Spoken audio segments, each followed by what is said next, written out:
ये कहानी है घमंडी मेंढक और बैल की। एक मेंढक अपने 3 बच्चों के साथ जंगल में नदी किनारे रहता था। उन चारों की दुनिया जंगल और नदी तक ही सीमित थी।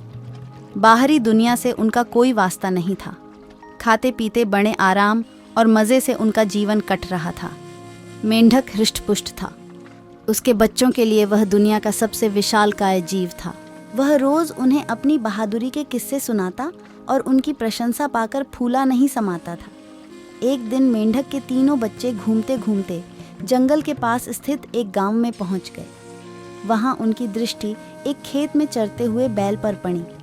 इतना विशालकाय जीव उन्होंने पहले कभी नहीं देखा था। वे कुछ डरे, किंतु उसकी विशाल काया को देखते रहे। बैल ने हुंकार भरी और मेंढक के तीनों बच्चे डर के मारे उल्टे पांव भागते हुए अपने घर आ गए। बच्चों को डरा हुआ देखकर जब मेंढक ने कारण पूछा तो उन्होंने विस्तार पूर्वक बैल के बारे में बता दिया। अपने बच्चों की बात सुनकर मेंढक को बुरा लगा। उसने पूछा, वह जीव दिखने में कैसा था? उसके 4 बड़े बड़े पैर थे, एक लंबी सी पूंछ थी, 2 नुकीले सींग थे। शरीर तो इतना बड़ा कि आपका शरीर उसके सामने कुछ भी नहीं।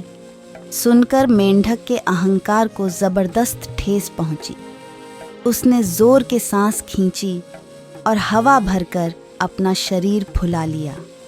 फिर बच्चों से पूछा, क्या वह इतना बड़ा था? नहीं, इससे बहुत बड़ा।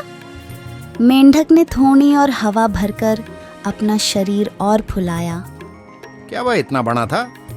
नहीं नहीं, और बड़ा। मेंढक ने जंगल के बाहर कभी कदम ही नहीं रखा था।